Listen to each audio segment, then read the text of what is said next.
Hej GG. Denne her lille film forklarer, hvad vi her på gymnasiet anser som plagiat eller snyd. I vil blive introduceret til, hvordan I selv ser på det, hvordan lærerne ser på det, men især også, hvilken indflydelse plagiat kan have på dig som elev og menneske senere i dit liv. Men først vil Line kort skitsere, hvad vi mener plagiat er. Plagiat er, hvis du bruger andres arbejde uden at lave en henvisning eller en reference til det.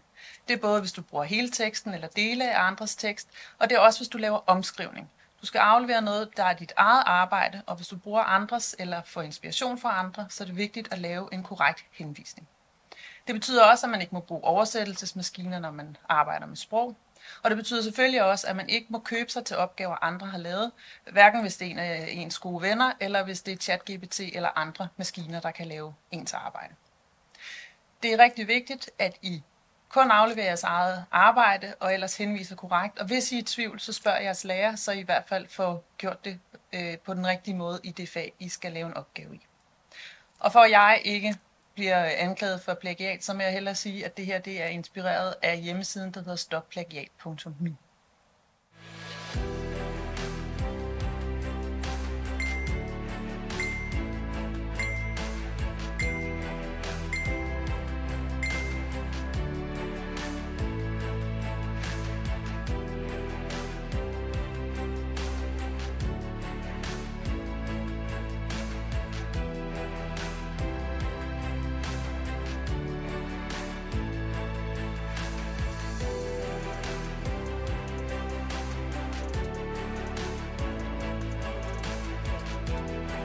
Universitetet tager plagiering alvorligt. Det er ikke noget, vi synes om, og det har rigtig konsekvenser for den studerende, hvis vi finder ud af, at der er plagiering involveret i en opgavebesvarelse. Det kan betyde, at man bliver, dels så vil man dumpe til den eksamen, og man vil også blive udelukket for resten af semesteret. Det betyder, at man kommer til at blive bagud i sit studium. Hvis det er en mere grel form for plagiering, så kan man blive smidt helt ud af universitetet. Og det sker. Omkostningerne kan være store, hvis man som kreativ, eller hvis man som kreativ på et bureau, der leverer kreativt arbejde, kommer langt med sådan en ting. Og så lige pludselig, så er der et andet brand, som siger, hey, det er sgu da vores. Det har vi sagt, eller det er vores tagline, eller det er vores grønne farve, eller hvad det nu må være.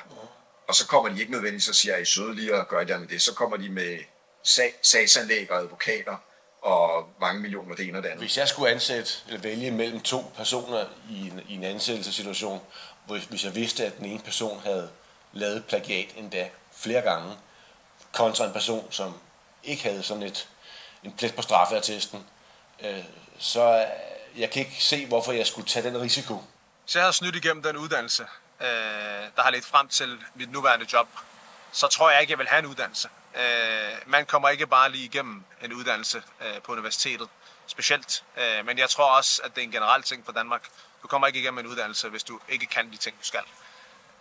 Så det værste, der kunne ske, er, at jeg ikke vil have en uddannelse. Jeg vil ikke have mig et arbejde, og jeg vil nok ikke kunne trives i mit liv, som jeg gør nu.